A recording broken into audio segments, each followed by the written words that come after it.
off? It's Will Billy, Two-Fist McGee with NextLevelGuitar.com. How are you doing? I got a great idea, actually. It was inspired by the British invasion of, actually the first British invasion after the Beatles. In my point of view, as far as some really cool stuff that was coming out of England and whatnot. If you would like a free video lesson and a free ebook, click on a little link below. And that will get you a free ebook and a free lesson, courtesy of Next Level Guitar. You're definitely going to have some fun with this one. Let me show you the chords we're going to use. Here's E5. The next one is a D with an A and a bass, and an E with a B and a bass. Now the funny thing is about those two chords, I just started thinking about this. A lot of times, and even in this band that I'm referencing to, I think the guy's name's John Lord. The guy played keys, which a lot of times those were like straight up like Hammond B3. So it always gave you that power. And I really truly think that was what the guitar player I'm trying to like give you an idea about was kind of coming from, was just the sheer power of hearing that thing going through a larger system. Now the phrase is, I'm adding a little bit of delay. I'm gonna take it off right now. So it goes from the E, and then we're going over here to the 7th fret of the A string, 7th fret to the 5th fret, and then we're gonna bounce right here to the 7th fret of the E string. So, and then next part is going to the 5th fret of the E string, and hammering on to the 7th fret of the E string, and then resolving here back to the 5th fret of the A string. I'm sliding from the 7th fret to the 9th fret, coming back to the 7th fret,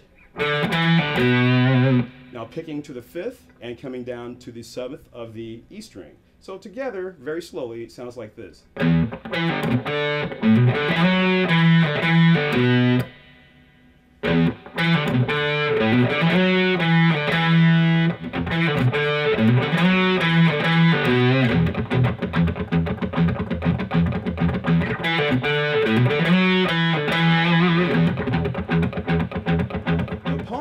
Is really fun because I'm using a little bit of delay, and what I'm trying to do is get that kind of boxer on a speed bag kind of thing. You just get the rhythm, you know what I mean? Just kind of.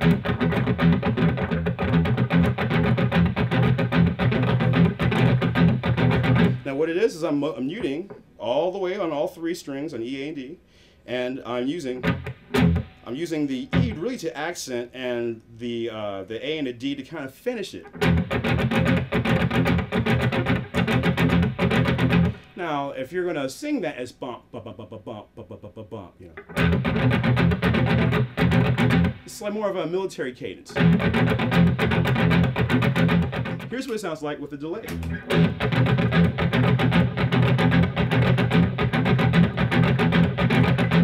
Right off the bat, starting with my first finger on the G note on the E string, 3rd fret.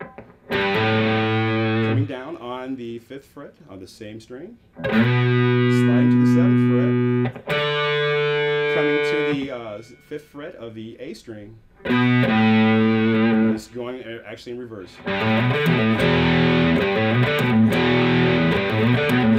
A lot of times, like when you're playing with a band, it actually makes the sound a lot bigger when you don't have, you know, brain-searing gain on it, you know. Because you got all the other instruments as well. Because this stuff was coming out of the 60s, didn't have a lot of gain. So you had everything had a lot of space within their said part. You know, the keyboard guy had a lot of space, guitars had a lot of space, bass was right there, and drums were smashing your head in. And it sounded good. So like I said, take your time and use this in all keys. Use this as a jumping point, you know. Until next time, it's been Will Billy, Two-Fist McGee with NextLevelGuitar.com. Check it out. Well over 1,200 videos. 1,350, baby. That is a lot. Till next time, it's been Will Billy, Two-Fist McGee with NextLevelGuitar.com.